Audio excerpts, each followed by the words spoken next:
Hello, Chili Dog Strings podcast listeners. It's Rachel Samson. And Neil Gilfillan here at the side, a little bit further away from the mic. Hi, guys.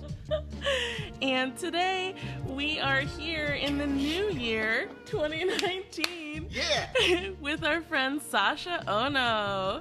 And I know Sasha back in my CIM days. We would rub shoulders in the halls, and she's a fabulous cellist and music educator. And we're doing something kind of fun and special today.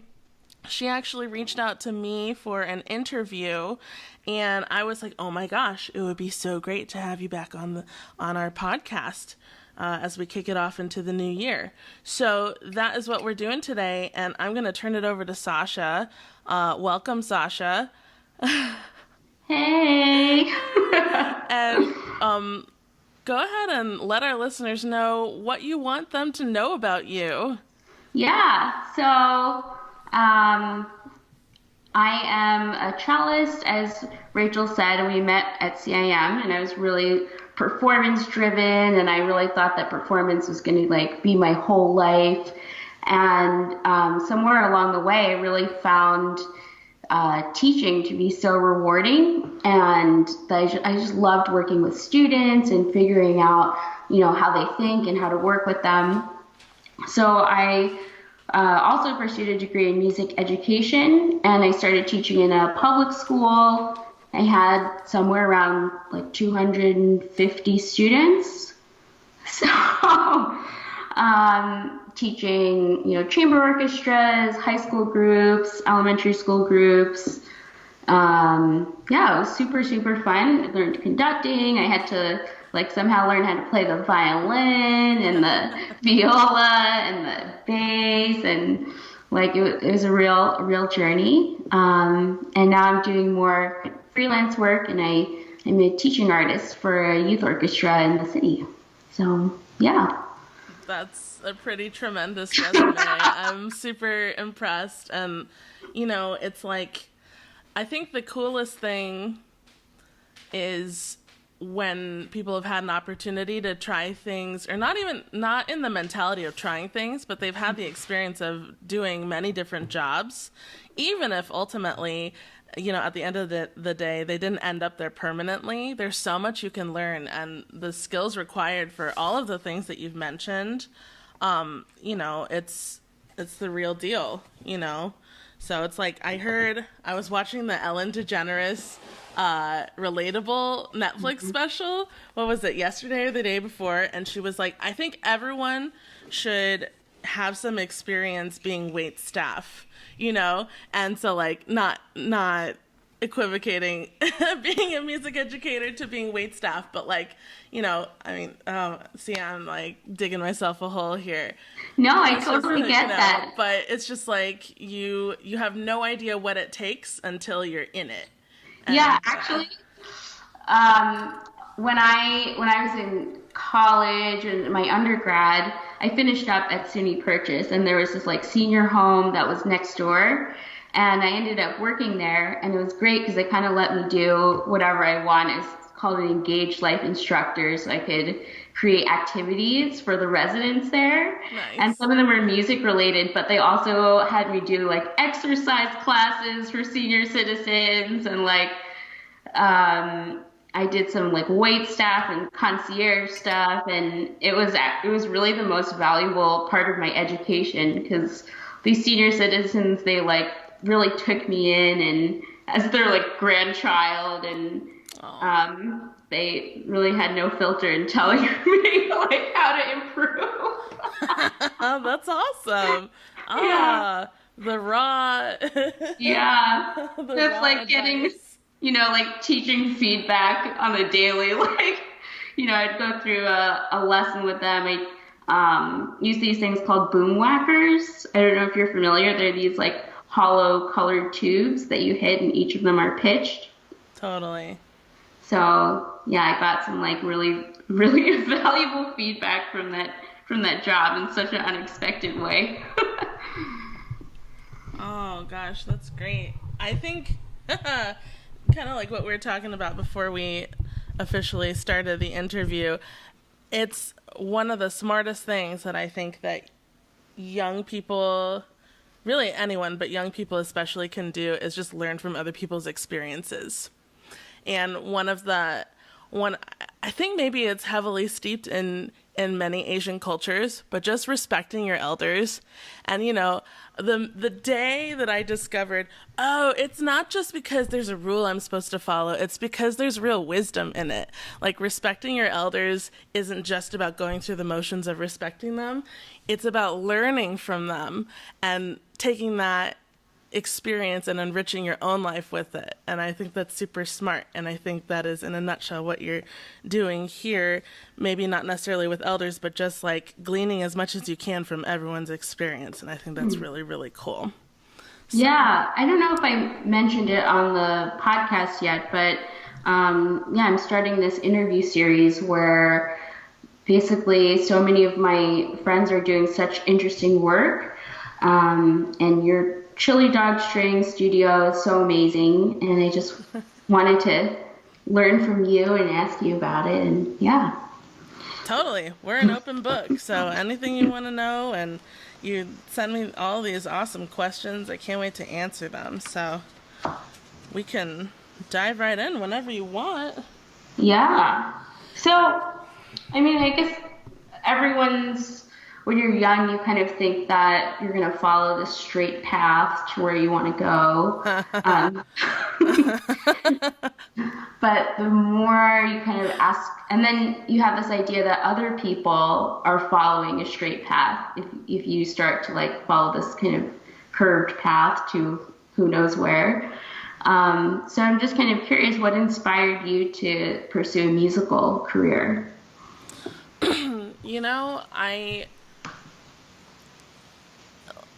In the beginning of it, quite literally, it was what was in front of me.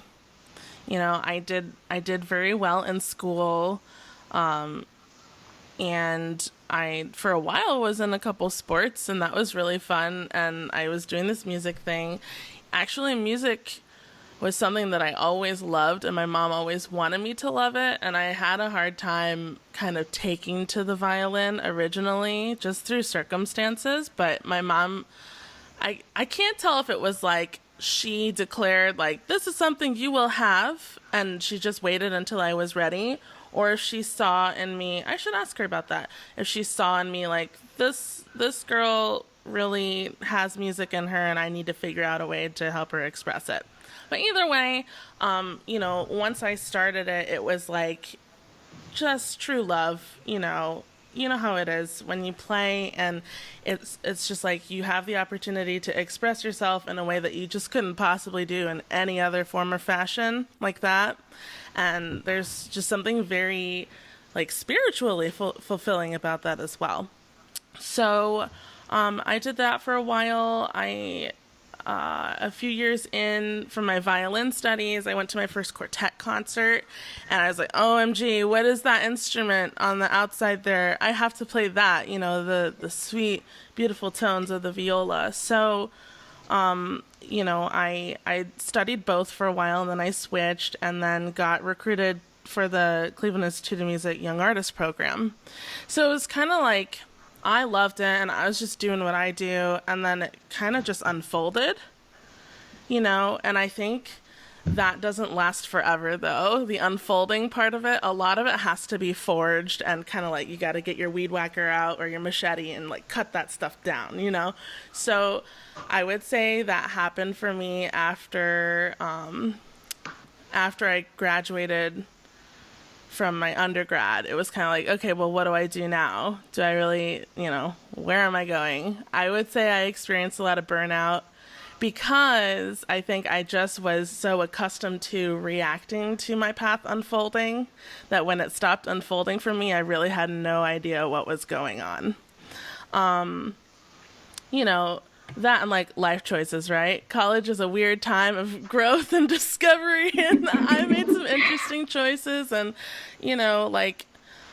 it's just all a part of getting to know who you are and who you want to be in the world. So long answer short. what inspired me to pursue music. At that point, when it was time to choose, what really carried me through was in that time from high school and undergrad, I discovered that I also love teaching.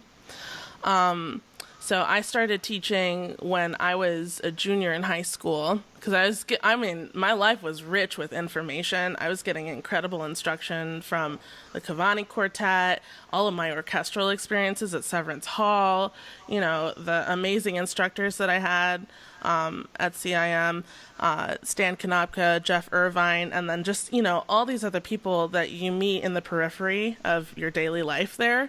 It's really amazing. And I had gotten feedback from my teachers like, hey, I think you would kind of be a good instructor. You might check that out. So I got my hands on some students at my school, Hathaway Brown, and just started doing some, tutoring. That's how it starts, right? Just guiding them a little bit. And then, you think you know something when you're that age, and then you just dive deeper into it and you get inquisitive and you get to learn something new. And I think my favorite part about it was, learning when it's your way, like the way that works for you, is such a magical experience. And they do say that to teach is to learn twice. So, it was magic. I loved it. And so in the times where I was feeling kind of like burnt out or I didn't know what direction to go, I knew that I could kind of count on the fulfillment that I got from teaching, because it's not just about learning, it's also about relationship. And I really thrive on that. So that is the very, very long-winded answer to your question. Well, it's a can be a complicated question. Yeah, a little bit. Yeah, some people, find music kind of, it seems like out of nowhere, like they hear a sound on the radio or they go to a concert and they're like, that's it. Or sometimes, like for me, I grew up in a musical family, so I was kind of always around, and I kind of just came across it through my school orchestra program, and it was there, and I was like, I love this. I love this so much. I can't stop playing. That's awesome. That's really good. It was actually so funny when I first started playing cello. I loved playing so much, but I had no idea what I was doing. And they gave us, an essential elements book, and I just I was going through it. Like I didn't know how to play anything, but I just tried my hardest, and I sounded so bad. And my dad's a professional musician, and he would leave the house after 40 minutes. He's like, I just can't. That's awesome. That's so great. Essential elements. I remember eating that stuff up. I remember that was my jam for a while, give me this exercise. And you'd have the play test, and I'd be the one in there all like, I can do it.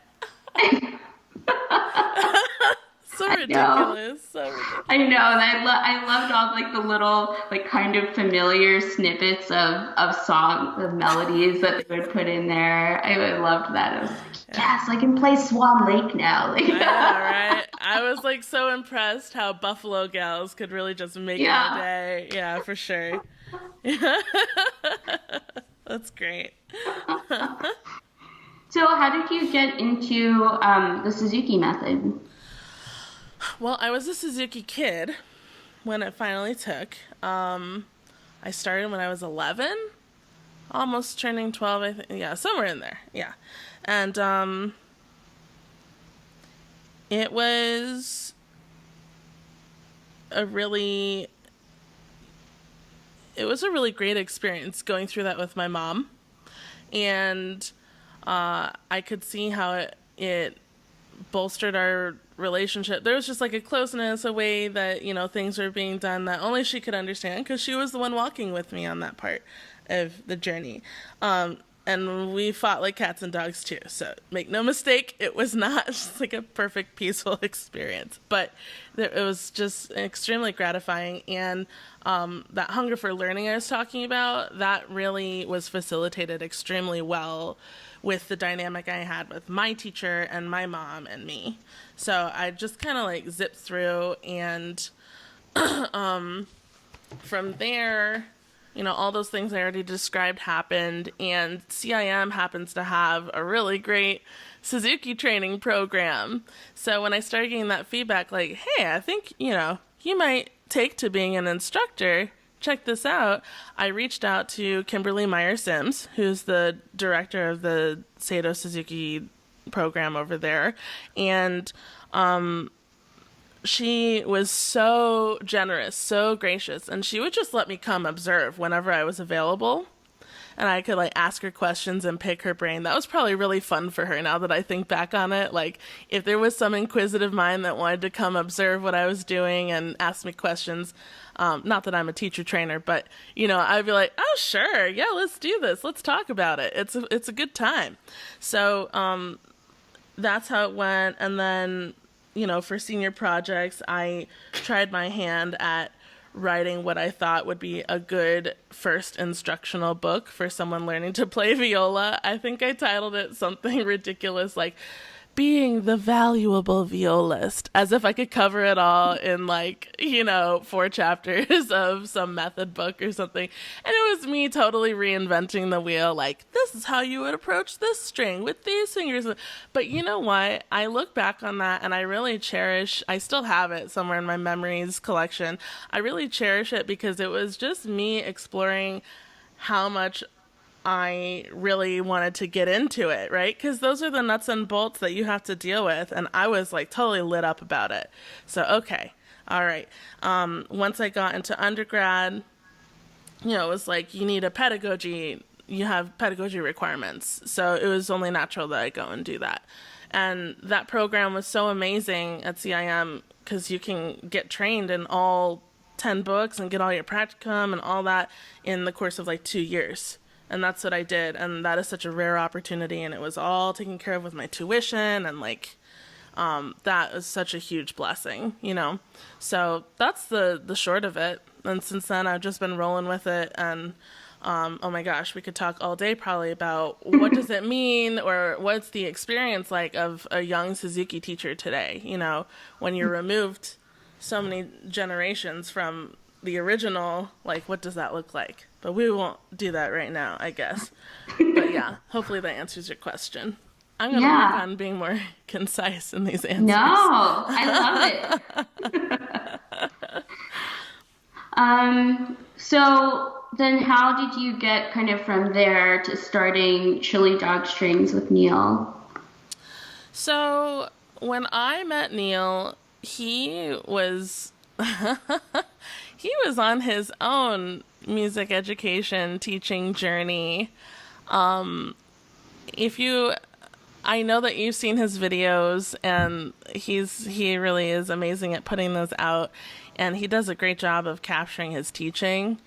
And I just want to say that those videos do not do justice to the kind of teacher that he is.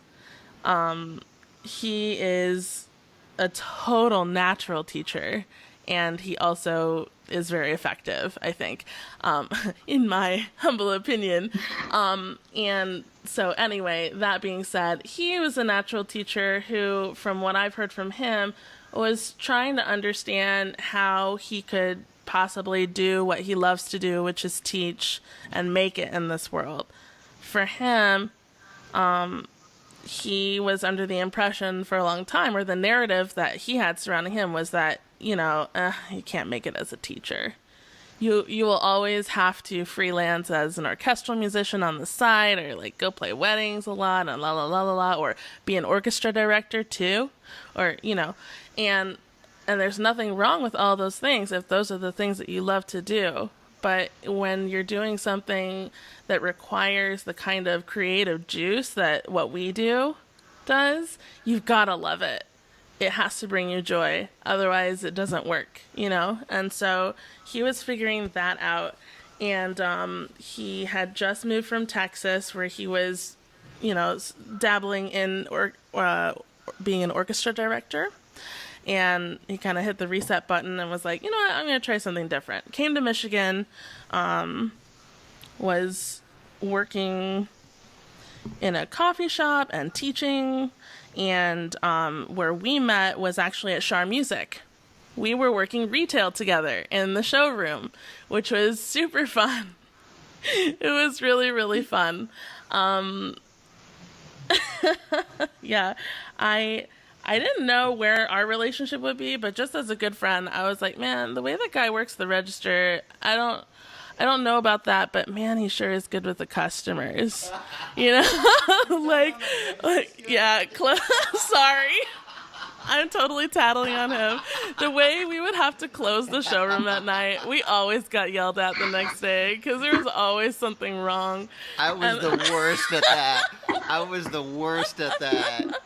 Always something wrong. She was so kind to me when we were working together, but when we had to close together, that's when I first started getting the look. It was so hard for me because closing was like so fun because he would turn on these bumping jams and we'd just be like, yeah, yeah, yeah. And I'd be like counting like 20s and 10s and 5s and checking all the change.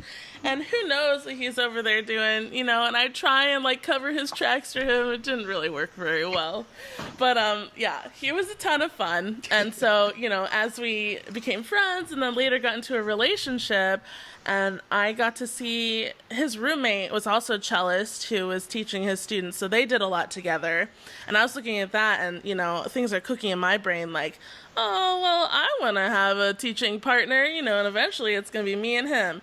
So, gradually over time, and there were some things to work through because anytime you mix business with relationship like that, you've got to be on the same page. So we worked through a lot like that. But over time, we just merged together. We didn't create Chili Dog Strings as a united studio until after we were married. So yeah, Chili Dog Strings was just in the making over a long period of time.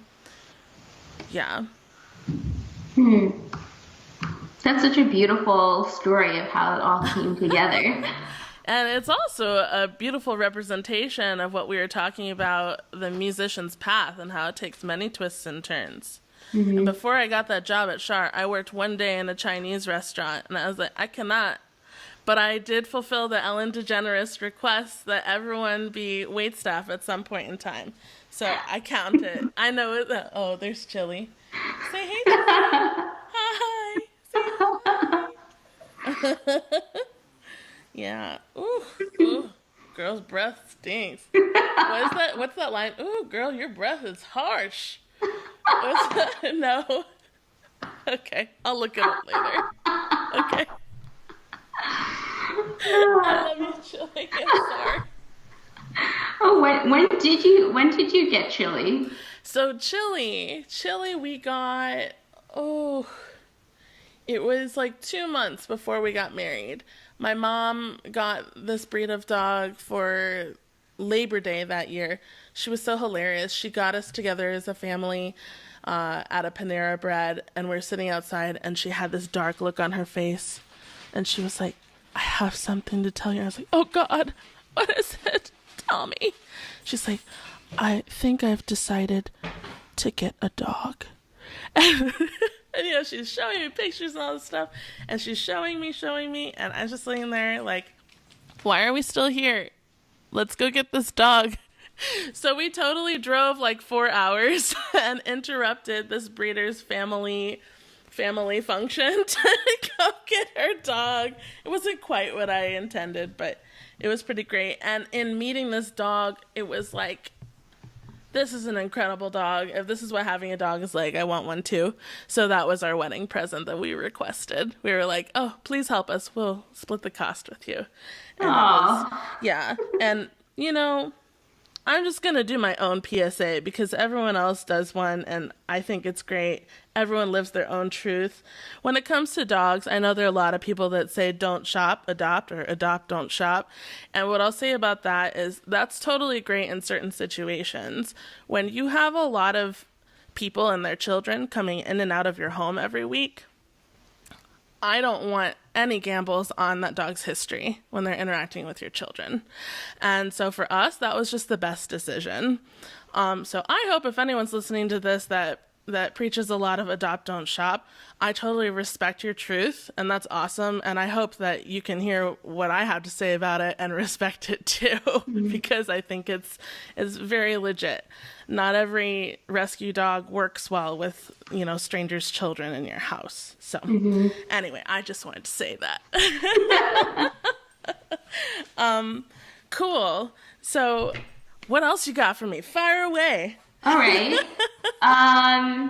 So I think for especially, I guess this is for any age, right? With this like winding path, some people kind of later on decide they really want to start like a private teaching studio. And I've heard from some people they're kind of like confused on how to start that, like how to kind of get their first students and how to meet students and meet parents that are kind of that are going to be involved in the process. So how did you start doing that?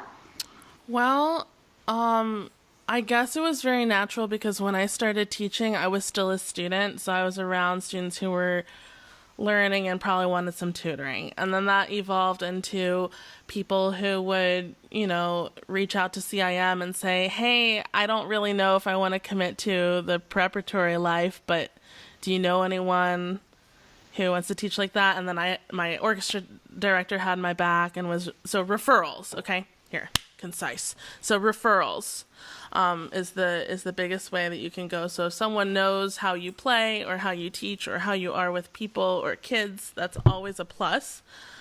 I think if you don't have any of that going on, or if you're in a new area, free advice here would be reach out to all of the directors of that have programs of the instrument that you're trying to teach. And the thing is, when you reach out to them, you have zero credibility. They don't know who you are. They don't know you from Adam or Eve. And so you gotta show some videos that convey your personality and your ability as a teacher, as a player. And then, not only that, but it's also really useful if you invest in being in relationship with them or give them something for nothing. And so if you're struggling with building anything at all, what do you have to lose anyway, right? So go play a free or low pay clinic. What else could you do? You just go play for the kids or teach a clinic. You can say like, hey, here are some like lesson vouchers. Come have a free, like a short trial lesson or something with me and see if you like it. In Texas, there are a lot of programs where you can go in and teach in the schools. So that's a great way to start. I don't know how that is countrywide, but I know that's available here.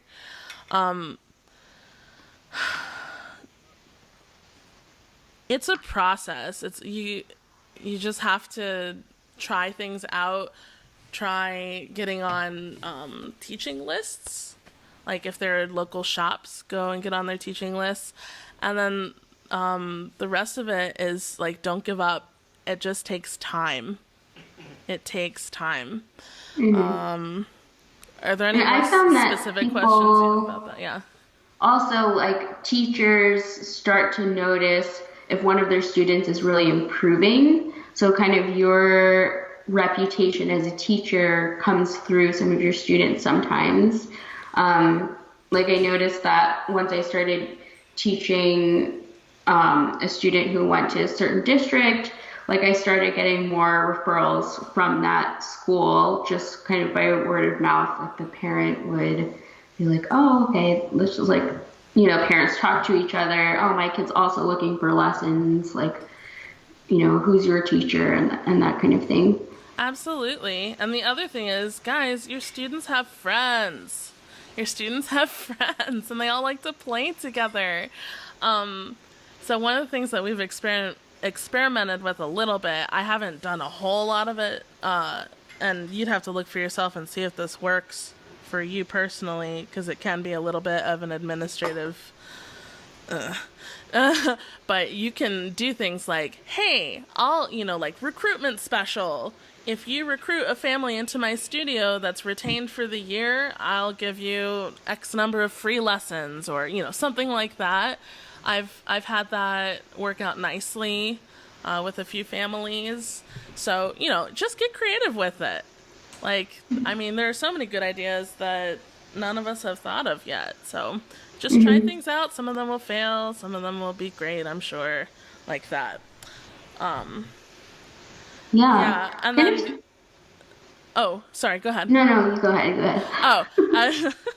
The other thing I was going to say is, it's good to ask around and that kind of thing. And I also think that sometimes getting coached in this is really great. And I would be remiss if I didn't share that when we put together Chili Dog Strings in Ann Arbor, after we got married, the way that we really built anything up was because we took Christian House's music business mastermind course, and he personally coached us through that entire process. At first we were like, how are we going to make it in Ann Arbor? And soon after that, when we got really authentic with ourselves about what we wanted, we were like, oh, we're not supposed to be here. We're supposed to be somewhere else. And that's when we moved to Texas. And within a year of being in Texas, we were making more money than we ever did over the course of 5 years in Ann Arbor. Not that it's all about money, but just in terms of that process, it works. It was hard work. I'll say particularly on Neil's part. He did a ton of legwork. But yeah. So I would highly recommend getting a coach. We both highly recommend Christian House. He's amazing. He's legit. He's the real deal. He is the man. And an incredible musician and teacher, too. So, yeah, that's what I would say about that, is sometimes it's good to pay for advice. Mm-hmm. Yeah. And then kind of speaking about more administrative stuff, how do you keep track of all your students and all your parents and I lose my mind? Okay, so would you mind targeting that question a little bit? Is there a particular area? And I will address any area you want to talk about, but just so that I don't go on a long verbal. Yeah. So I found when I had a private studio, after I got past 10 students, there'd be, sometimes parents need to reschedule things, oh, I can't make my lesson this week, I need to reschedule it this time, and it kind of became a whole jumbly mess of schedule. Yeah. And yeah, I'm wondering how you deal with that in your studio. Got it. So I used to do makeups and reschedules and that kind of thing. I had a 24-hour cancellation policy, that kind of thing, and that quickly became old. So I was asking around, how do you do this? How do you do this? And the overwhelming response from most teachers was, I have a no makeup policy. And when I started looking into it more, I was like, oh, that's kind of harsh. And I started looking into it, and I was like, no, actually, this is me committing my time for the entire, however in advance you go, this is me committing my time. I'm committing to not be anywhere else other than here for your kid. It makes perfect sense that if you don't show up, that's time I never get back, ever, And sure, I can repurpose it, but that's not the same. By the time I've discovered you didn't show up, like that. So that transition was really, that was a scary transition, because I was like, what if I lose clients? Because, and it's so interesting. In the business world, my dad is a business guy, and he is always giving free advice, which is great. And he says that in successful businesses, if you're not losing like a small percentage of your clientele every year, it's usually a sign of stagnation and you're not growing in the right direction. Does that make sense? So yeah, you're going to do things that turn some of your clients away. And that sucks. And it's also necessary in order for you to keep growing as an enterprise. And keep in mind, this is just one perspective. I have a lot of friends who are teachers who do it totally differently. They're like, oh, I would never do that to my clients or whatever. And that's great. That's awesome. Ultimately, you got to do what's going to keep you happy and not resenting your client. So that's what we do, you know? Mm-hmm. So back to your original question was like, how do you handle it all? So one thing is just you keep pruning who's in your client base.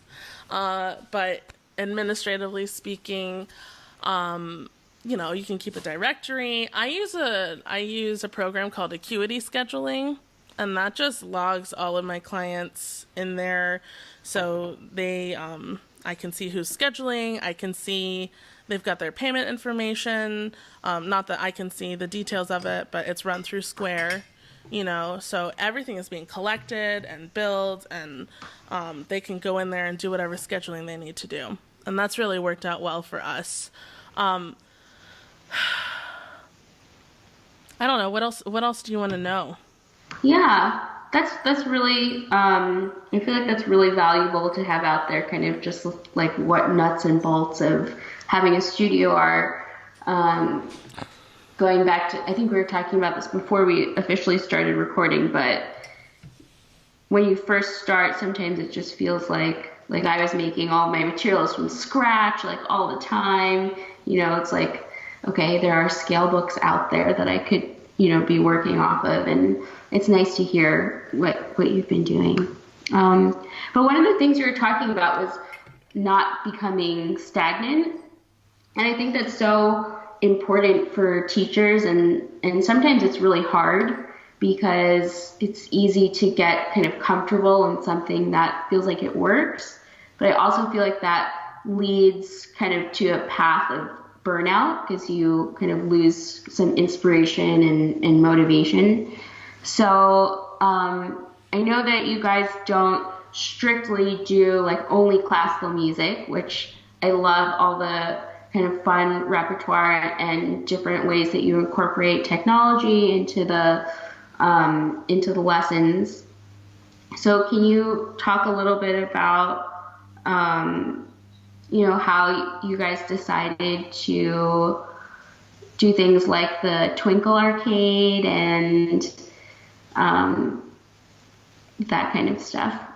Like kind of Sure. Yeah. Totally. I would love to. I think for us, what makes this job so great in the way that we've created it, and, you know, make no mistake, this is a created life. We have crafted most of what's happening right now. The way that we designed it is that we get to teach and do that part of it, and we really love that. And, you know, there are hours of the day that we have reserved for taking care of business so that all of the teaching runs smoothly. And there are hours of the day that we've reserved for creative output and self-care. And so in that time is when we cooked up the idea of Twinkle Arcade. Just because, you know, sometimes it's nice to shake it up. It is. You know, after so many times of playing it with the Suzuki CD, or, you know, I will say there was some inspiration that came from us using, or me using Kirsten Wartburg's step-by-step books. Those, by the way, if you're not using those books, definitely get trained in them and use them. They are tremendous. They're a tremendous resource, especially if you're working with very young children. Okay. Announcement over.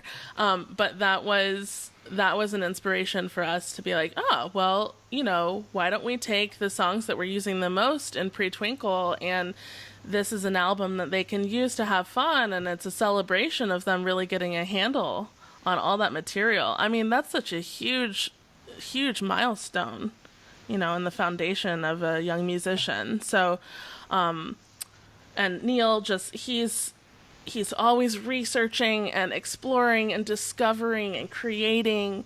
And so he discovered the whole pocket operator phenomenon, and he got me the arcade from Teenage Engineering, and I was just goofing off, and I created this thing, and we were like, oh my gosh, we should make a whole album of this.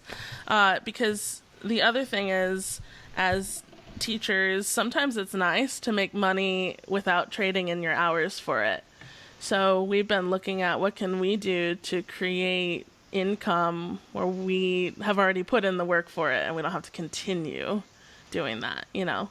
So, passive income, I guess, is what we call it, right? Yeah. So that was the inspiration there. Mm-hmm. Yeah. Yeah. And then what do you feel is like the biggest kind of dream or like the pinnacle of Chili Dog Strings, like in the future?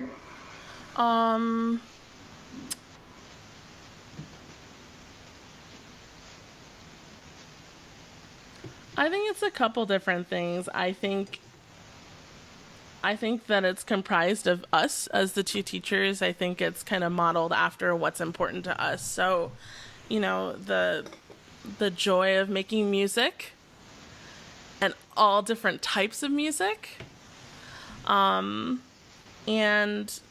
taking pride in what you can do on your instrument, and ultimately learning music in a way that's functional and fun. Yeah, I would say that's the nuts and bolts of it. Yeah. Can you go back really quick to the question you asked before this? You were talking about incorporating improv and other types of playing. Is that correct? Mm-hmm. I don't know what it is today. I have like major brain fog. So I was like, oh, I took this path in the conversation. I don't know if that ever happens to you, but it definitely happens to me. Happens to me all the time. So what did you want to know about us incorporating improv and other styles of playing in the studio?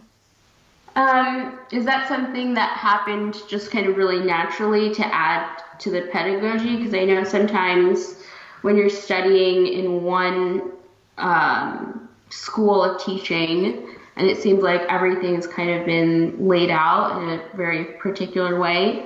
I don't know, I haven't been Suzuki trained, so I don't know if this is particularly true for Suzuki, but for my own training, my teacher was like a Kodai school, from the Kodai school of teaching, and like he really believed in it, and there was like a very particular process he wanted you to go through, and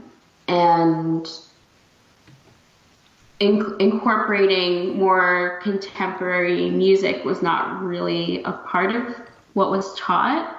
So I'm kind of wondering how you came to like incorporating that as such a big part of your curriculum and teaching. Okay, so two parts. One, I think that's just how it occurs naturally for Neil in particular to make music. And secondly, that was something that in my musical upbringing, it was talked about, but it was definitely in the periphery, and it was definitely like once in a blue moon, you bring someone in, they show you something cool, and it's kind of like, awesome, and now I have no follow-through whatsoever, and that feels like something I could never really do. That feels like a thrill ride, like, oh, I went ziplining in South America or something like that, like it's a one-time deal. And I don't want that for my students. There's nothing wrong with not having access to that, but I also think that that's one of, like, being able to play exactly what you hear is a foundational element of being in Suzuki method.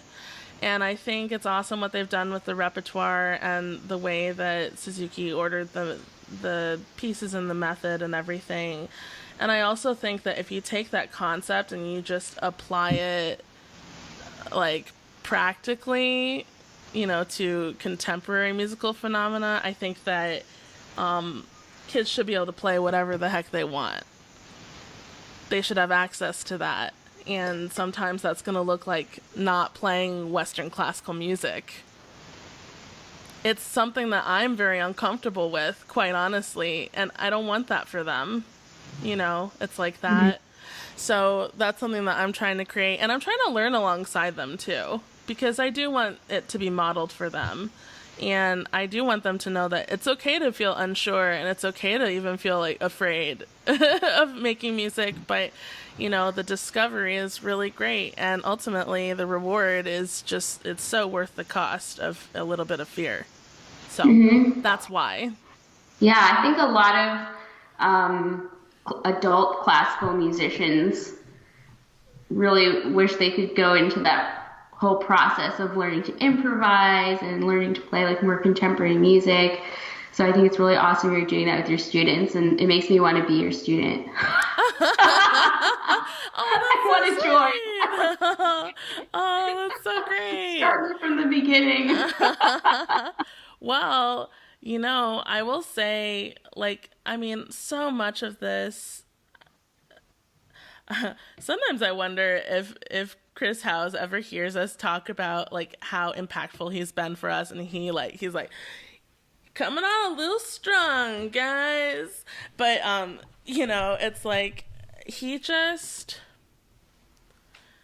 he's done so many things. We've taken lessons with him. He's coached us in business, and the Creative Strings workshop that he holds in Columbus, Ohio, it's chock full of the most alive musicians you will ever meet. And they all do slightly different things, and that networking and the energy and inspiration from that has just been, it reinforces why this is important, And so I think sometimes the way I talk about it, it's like, if you saw how I make my own music, you might be like, really? That's the same girl that's talking about how important it is?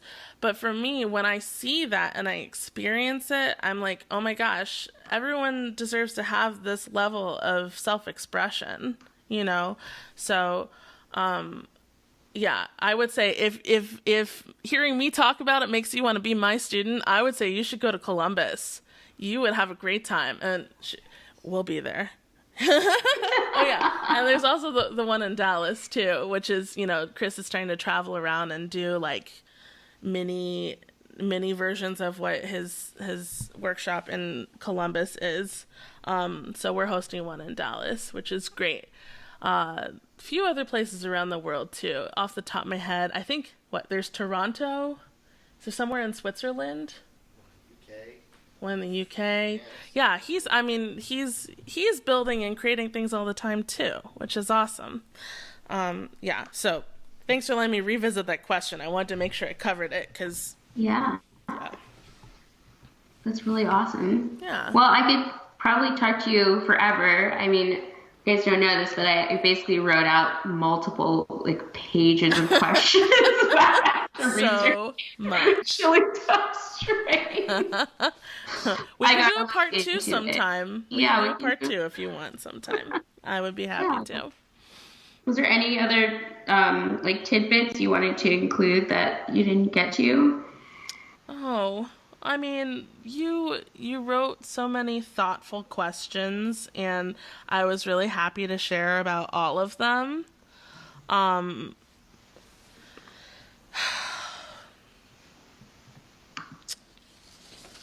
No, I mean, I think the biggest thing is when you're a teacher and you're trying to build something, you want to take a look at how, what your mindset and your attitude is. Yeah, here's something I will share, okay?